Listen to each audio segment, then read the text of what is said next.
আমি যখন এই গাছটিকে কিনে নিয়ে আসি তখন এই গাছটা একটু ঝিমানো ঝিমানো ছিল।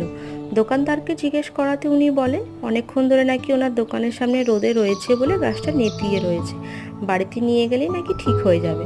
তো ওনাকে বিশ্বাস করে আমি নিয়ে আসি। তো নিয়ে আসার পর 2-3 দিন দেখি গাছটা ভালোভাবে বাড়ছে না। তখনই ভাবলাম এই গাছটার মনে ভালো যত্নের প্রয়োজন আছে। তো ভালোভাবে যত্ন করে 2-3 দিন দেখার পরে দেখি নতুন পাতা গজিয়েছে, দুটো কি সুন্দর ফুরফুরে পাতা গজিয়েছে, দেখেও মনটা খুশি হয়ে গেল। তো এই গাছের থেকে মানুষের জীবনটা একটু মিল খুঁজে পেলাম, যেটা হলো ভালোবাসা, যত্ন, স্নেহ, এইগুলো পেলেও মানুষের জীবনটা খুব সুন্দর হয়ে ওঠে। প্রকৃতি থেকে আমরা কিন্তু অনেক কিছু শিখতে পারি।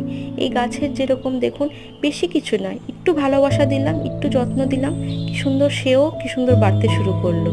তো মানুষের জীবনেও আমরা কিন্তু চারপাশে এইভাবে ভালোবাসা ছড়িয়ে দিলে মানুষরাও ভালো